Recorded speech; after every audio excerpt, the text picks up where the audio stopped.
Let's pause. Go ahead. Okay, we're going to do a little short section on tying a roast. We've got this cross rib we pulled off the front quarters on these two halves, and I'm going to, this is something they don't do that much of in the grocery stores anymore, but you need to tie a roast when you're starting from scratch like this to make you know, a presentable thing to put in the oven to hold it together while it cooks. And what you do is you kind of want to work from the, with a cut like this, you want to work from the middle out and then come back and fill it in, so you've got a roast that's got a little bit of uniformity to it when you're through. And this is just a little simple knot. It's a butcher's knot. It's not a knot, it's really just a loop. And what it is you're just making a couple of loops. The second one will, oh, I guess I got nervous and pulled too hard. But the second one will tie it in place. And I worked in a grocery store 15 years back, and one of the things that surprised me is that the guy that was the that took my job as the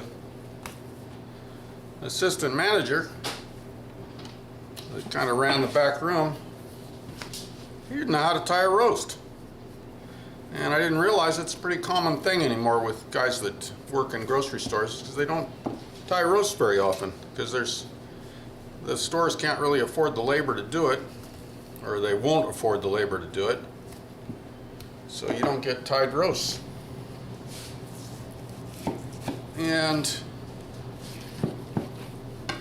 I said, this is a cross rib. It's really one of my favorite sort of roasts. And I think I'm just going to be able to get 3 out of it, so we'll have to make up with a rump roast later. Diane here wants to make 2 out of it because she likes a big roast to cook, and I don't blame her. But most folks, that's about what you'd want right there.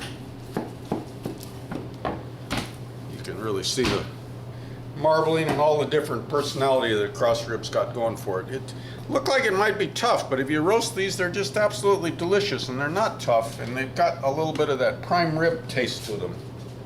Taste and texture.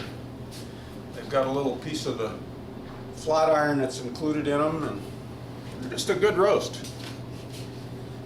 And let's see, I'll run through this tying one more time here.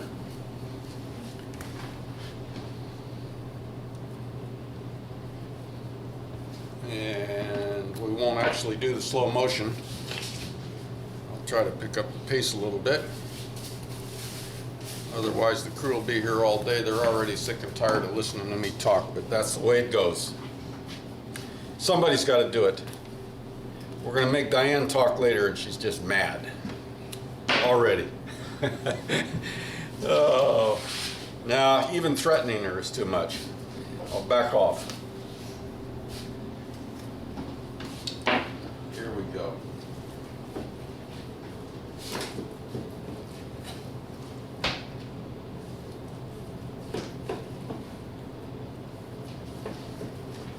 So we'll go find some rump roasts we'll make for it. Okay, and there's those roasts. You leave them sit for a bit and they'll just get as bright as can be, but we're not going to do that. Okay, I think I'll go through the brisket real quick here. There's only 2 of those, so that's another one of those things where we're going to have to count on the wisdom of Solomon to make it equal, but we'll figure it out later. Anyway, this is the brisket.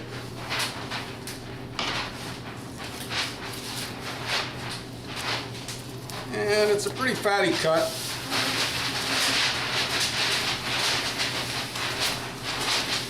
But it's also a good cut.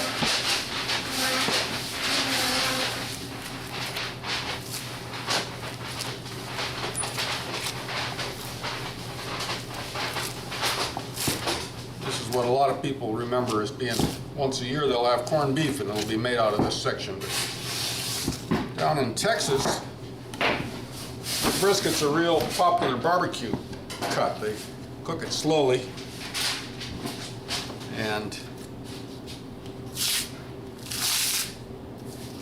gets tender and delicious with time. Time in the oven or on the barbecue.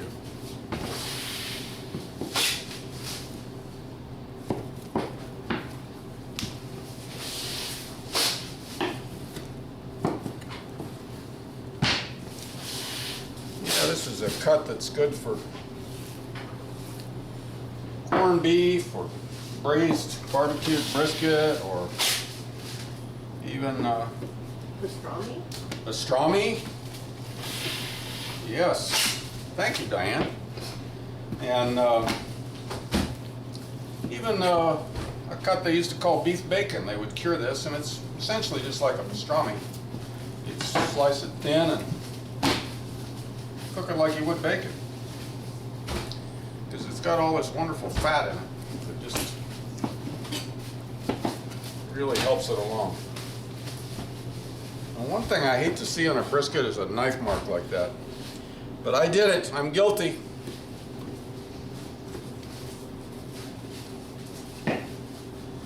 Back in the old days, I'd have been really castigated for that one, but those guys aren't around anymore. So we'll get away with it. Where's the other brisket? Is it in here somewhere?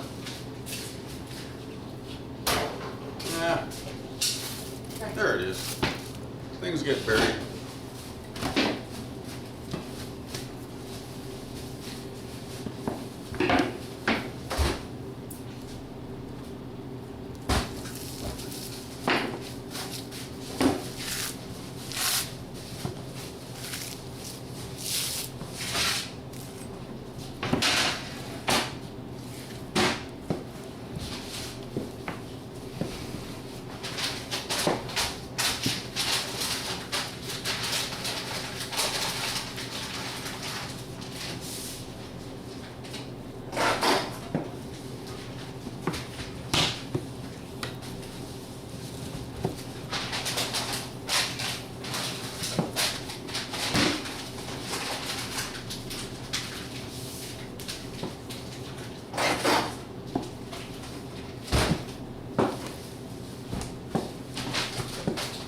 Diane, why don't I give those people that didn't get a flank steak,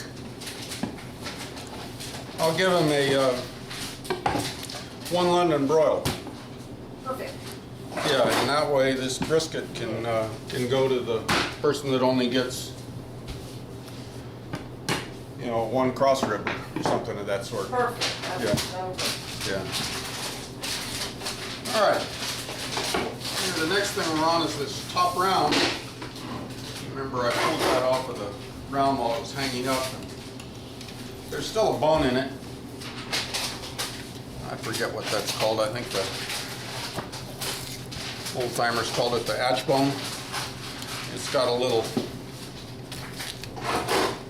feature in here that you pull off to start with. And when I was learning how to cut meat, they always referred to this as the oyster. Kind of like what you find in the back of a chicken. And you see how it pulls off of the membrane, comes loose.